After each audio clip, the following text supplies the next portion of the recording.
Hey guys, let's get more news about Steelers, but first, don't forget to subscribe and leave your like. Steelers host Girls Flag Championships. The Steelers season is still months away, but football was in the spotlight in Pittsburgh on Sunday. The Steelers girls flag football season came to an exciting finish with its Girls Flag Football Championships held at Carnegie Mellon University. In all, 15 teams competed in the day-long event, making for a successful completion of a third season of the Girls Flag Football League. The league crowned its 2024 champions, as Moon Area defeated North Allegheny in the finals, 32-6.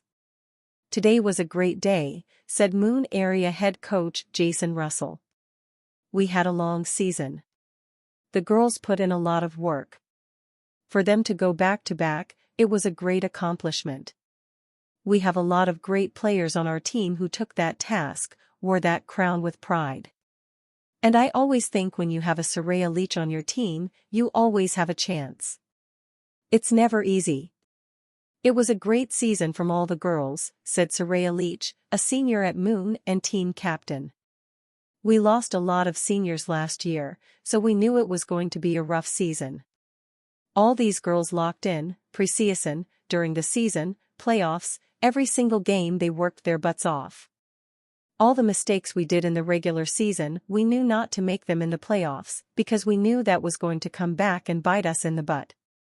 We did our thing, so I'm really proud."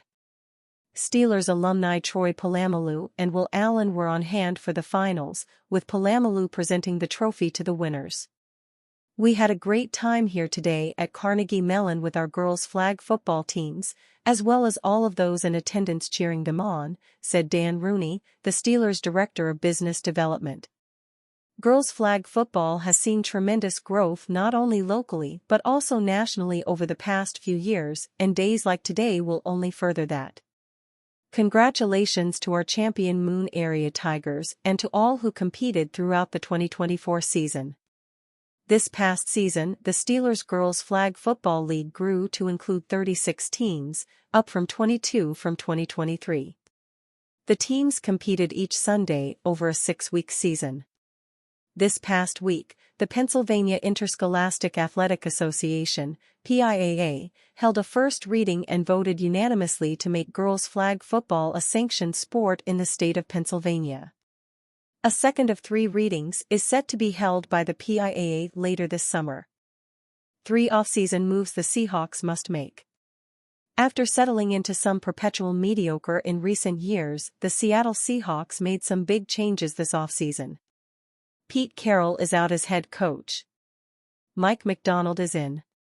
There is a very good foundation of talent in place and reason to believe the Seahawks can compete for a playoff spot in the NFC, but they need a little more depth in some big areas to really help push them over the top.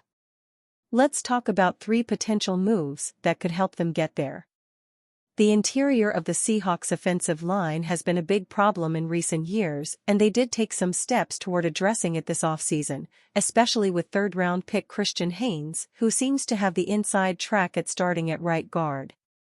But there is nothing wrong with having more quality depth and more competition. They simply need more bodies and talent at the positions.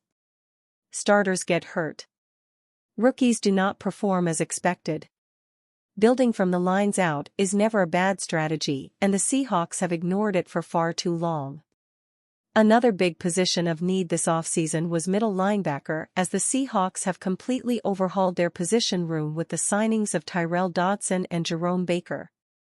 But neither player is much of an impact starter, and both are on 1-year deals.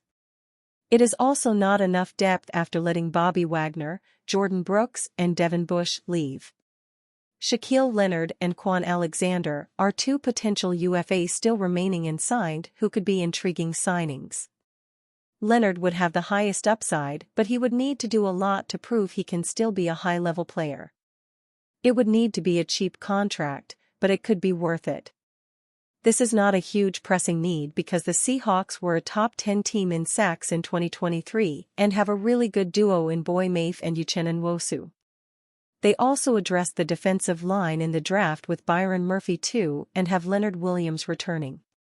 But you can never have enough good pass-rushing depth in the NFL, especially in a division where you have to compete with the offenses of the San Francisco 49ers and Los Angeles Rams. Even the Arizona Cardinals could have a potentially formidable passing game that needs to be dealt with. Emmanuel Ogbah, Calais Campbell and Yannick Ngakoue are all potential options that remain unsigned.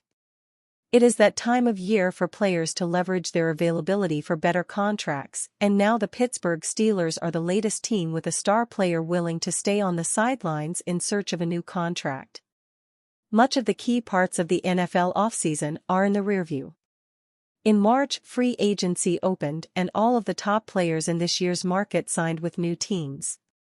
April brought the annual NFL draft, and all of the elite prospects in this year's class are with their first NFL franchise and are readying for their rookie seasons in the league.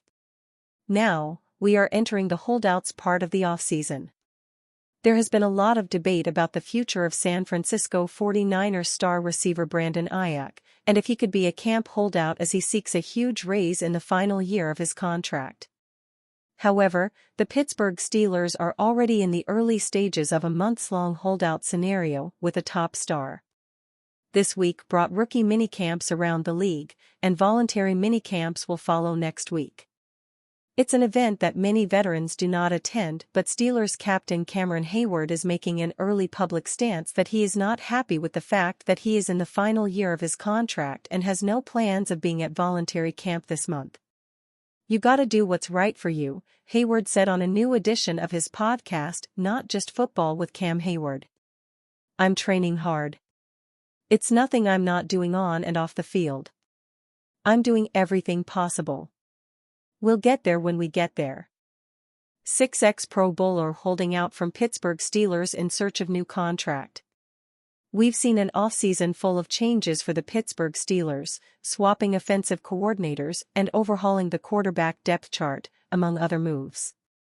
While Steelers GM Omar Khan has done his best to put together an improved roster, now one of the longest-tenured players in Pittsburgh reportedly wants a new contract before taking the field this fall.